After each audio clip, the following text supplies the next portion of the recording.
Halo teman-teman, di video kali ini saya akan kasih tahu cara install Kali Linux di VMware pada PC dan laptop. Tanpa berlama-lama, langsung saja kita mulai. Oke, jadi di sini kita perlu menginstal yang namanya VMware terlebih dahulu. Nah, jadi di sini kita bisa ketikkan di browser kita yaitu download VMware. Kemudian nanti kalian bisa pilih yang pertama ini, yang download VMware Workstation Player. Atau kalau semisal kalian bingung, kalian bisa cek aja untuk seluruh bahannya di deskripsi di bawah. Kemudian kalau sudah sampai di sini, bisa scroll ke bawah sampai kalian ketemu ini nih, Try Workstation 17 Player for Windows. Kita bisa klik download now. Kemudian tinggal kita tunggu aja sampai downloadannya selesai. Oke, kalau kalian sudah selesai untuk mendownload VMware yang versi terbaru atau versi sekarang, jadi kalau untuk sekarang itu VMware-nya versi ini ya 17. Kalau sudah nanti kalian bisa buka aja untuk filenya. Terus klik yes. Oke, tinggal kita klik next. Centang I accept. Next. Kemudian kita bisa pilih yang ini aja, yang nomor 2, yang nomor pertama ini nggak usah dicentang. Klik next. Terus ini yang kedua bisa dihilangkan centangnya. Lalu klik next. Kemudian ini bebas kalian bisa pilih, tapi di sini gua cuma centang yang desktop saja. Klik next, install, dan tunggu. Oke, kalau sudah selesai kalian bisa klik finish. Nah, sekarang yang selanjutnya kita perlu yang namanya file ISO dari Kali Linux. Karena tanpa ini kita nggak bisa yang namanya membuat virtual machine Kali Linux di dalam VMware. Nah, jadi di sini kita balik lagi ke browser kita. Lalu tinggal kita ketik aja yaitu download Kali Linux seperti ini. Tinggal di enter. Lalu kalian bisa pilih yang pertama yaitu get Kali. Nah, kemudian kalau semisal kalian bingung websitenya yang mana, kalian bisa cek aja untuk link download Kali Linuxnya di deskripsi di bawah. Kalau sudah sampai di sini, kalian bisa pilih yang installer image. Kemudian scroll ke bawah, kalian bisa pilih yang 64 bit. Kemudian kalian bisa pilih yang installer ini, yang recommended. Tinggal diklik aja, dan nanti bakal ke download otomatis untuk file ISO-nya. Nah, seperti yang kalian lihat ini sedang ke download.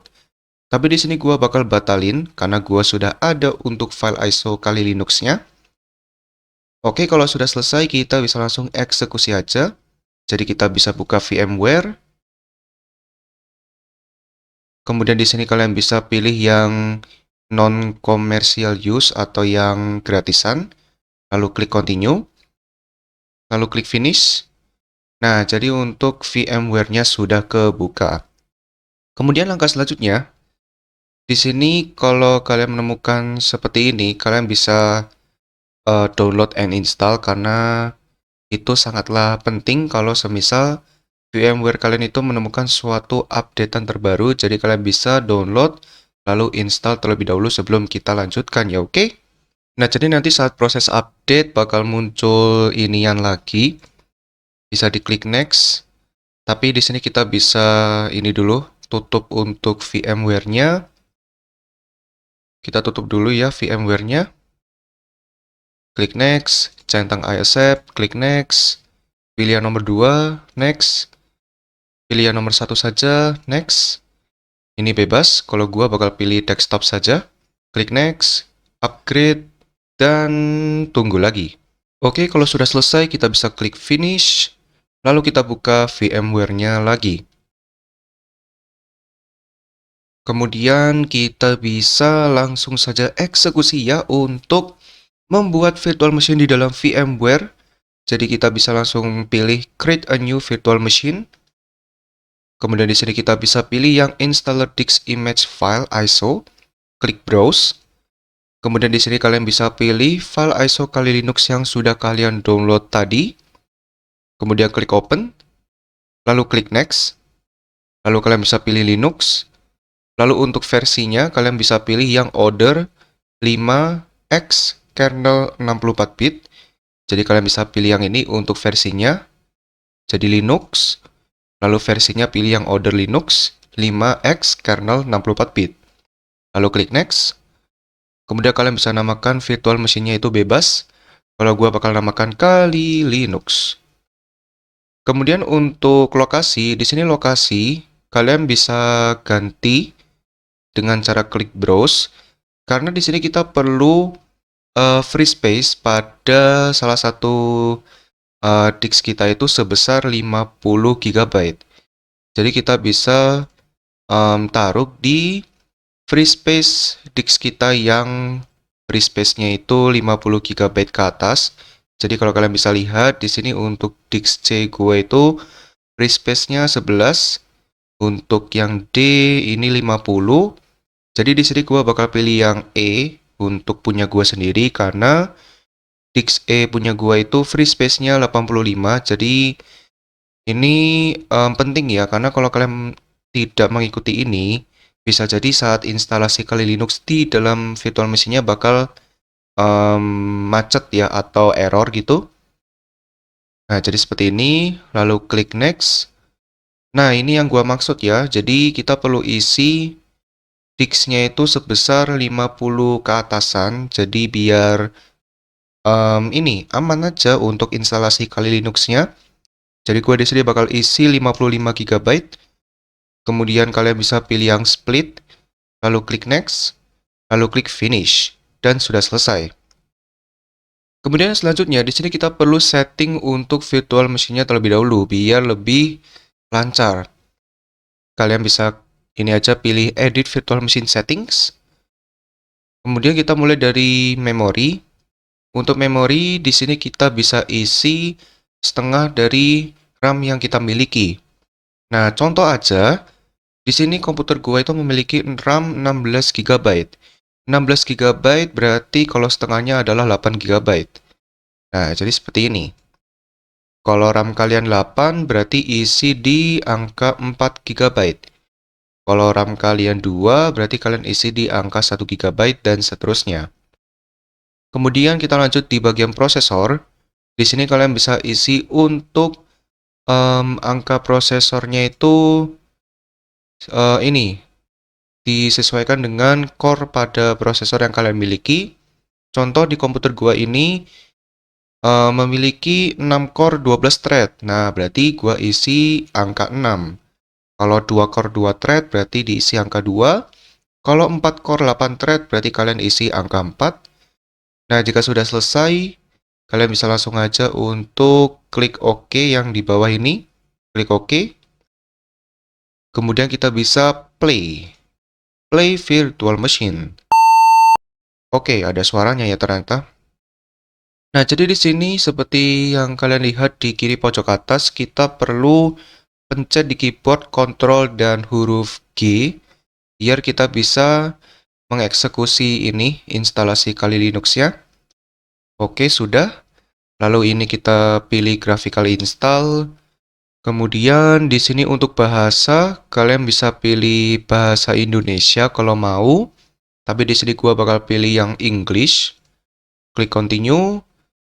Untuk lokasi, kalau nggak ada Indonesia, kalian bisa pilih US saja atau United States. Klik continue. Untuk keyboard, kalian bisa pilih American English. Klik continue. Oke, jadi di sini untuk di bagian hostname, di sini kalian bisa isi bebas ya untuk nama hostname kalian. Contoh semisal gua bakal isi namanya bebas saja, yaitu nsawir, lalu klik continue. Kemudian untuk nama domain juga bebas tergantung dari kalian. Di sini gua bakal isi namanya yaitu ens, lalu klik continue. Nah, ini kita sudah sampai di bagian user dan password. Nah, jadi untuk full name untuk pengguna baru ini, untuk kotaknya, kalian bisa isi nama yang sekiranya kalian itu hafal. Entah nama asli kalian atau nama apapun itu seperti John, Jack, dan apapun itu ya. Kalau gue di sini bakal isi namanya yaitu Tech Gameplay ya, sesuai nama YouTube gue sendiri. Lalu klik continue. Untuk username, kalian tinggalkan aja untuk nama yang sudah kalian buat tadi. Klik continue. Nah, kemudian untuk password, ini password gak usah yang susah-susah, nggak usah yang ribet-ribet ya. Kalian buat atau pilih password yang mudah saja, yang gampang diingat. Contoh, semisal gua bakal isi password gua yaitu 123.123.690, lalu ini juga 123.690, lalu klik continue, dan sudah selesai. Kemudian untuk zona waktu, kalau kalian nggak tahu, kalian bisa pilih yang Eastern saja, klik continue. Oke, sekarang kita sudah sampai di partisi disk. Jadi di sini kalian bisa pilih yang use entire disk, klik continue. Kalian bisa pilih yang pertama ini, klik continue. Lalu ini kalian bisa pilih yang in one partition recommended for new user, klik continue. Kemudian ini kalian bisa pilih yang finish partitioning and write change to disk, klik continue. Kemudian ini kalian bisa pilih yang yes, klik continue. Oke, sekarang kita sudah sampai di bagian software. Jadi untuk software, di sini kalian bisa pilih aja yang pertama itu desktop environment, lalu yang kedua yang XFCE, yang ketiga collection of tools, keempat top 10, dan yang kelima yang default ini. Jadi total ada 5 yang kecentang. Kalau sudah kalian bisa klik continue. Oke, akhirnya kita masuk ke bagian Giro bootloader. Yang dimana ini kalian bisa pilih yang yes, lalu klik continue. Kemudian ini kalian bisa pilih yang ini, klik continue. Oke, akhirnya kita sudah sampai ke tahap yang paling terakhir yaitu merestart. Jadi di sini kita perlu klik continue untuk merestart atau nge-reboot si Kali Linux-nya. Jadi kita bakal klik continue. Kemudian nanti dia bakal ke restart dengan sendirinya. Nah, jadi ini biarin aja ini dibiarin aja. Oke, jadi so far VMware dan VirtualBox kalau dari pengalaman gua ya, kayaknya lebih cepat VMware ya dibandingkan VirtualBox. Nggak tahu kenapa, mungkin gua bakal pakai VMware aja. Oke, jadi seperti biasa ini adalah username dan password. Jadi kalian bisa isi username yang sudah kalian isi tadi di setupnya Kali Linux. Kalau gue itu Tech Gameplay namanya, kemudian passwordnya kalau gue itu 123.690, lalu klik login. Dan sudah masuk deh ke Kali Linux-nya, jadi selamat datang di Kali Linux, yeah! Nah, ini akhirnya sudah ini ya, jadi kalau kalian mau full screen ini bisa banget ya. Di kiri pojok atas itu ada enter full screen mode, jadi kalian bisa full screen. Kemudian kita bisa ngapain nih guys? Kita bisa apa ya? Kita coba buka terminal. Oke, terminal sudah bekerja ya. Kita perbesar dulu biar kalian bisa kelihatan. Oke, jadi sebelum kalian melakukan apapun di dalam Kali Linux, kalian perlu yang namanya mengupdate dan juga mengupgrade si Kali Linux-nya. Jadi kalian bisa buka terminal kalian, lalu kalian ketik aja yaitu sudo apt-get update, lalu enter. Masukin password kalian. Bentar. Password gua. Oke. Nah, kalau semisal sudah selesai, kalian ketikkan lagi yaitu sudo apt-get upgrade. Lalu enter. Nah, kalian bisa lihat di sini keterangannya 577 itu sudah ke-upgrade, tapi ada 17 yang belum ke-upgrade. Jadi di sini kalian bisa masukin aja huruf Y, lalu enter. Dan nanti dia bakal ke upgrade dengan otomatis dan kalian bisa tinggal terlebih dahulu ya, oke? Oke, jadi seperti itu untuk videonya. Jadi gimana menurut kalian? Cukup mudah bukan untuk menginstal Kali Linux di VMware? Jadi mana jauh lebih mudah sih dibandingkan VirtualBox, dan kalau menurut gue lebih cepat. Mungkin dari kalian yang masih baru mungkin agak ribet, agak susah, tapi nggak apa-apa. Tadi gue sudah kasih petunjuknya, tutorialnya dari awal sampai akhir hingga kalian paham ya, oke? Oke, jadi video tentang cara menginstal Kali Linux di VMware pada PC atau sampai sini dulu. Semoga video ini bermanfaat dan membantu. Jika bermanfaat, jangan lupa subscribe, like, dan share video ini. Dan masih kepada subscribe video, oke? Oke, video sampai sini dulu. Ditunggu next video ya. Dadah!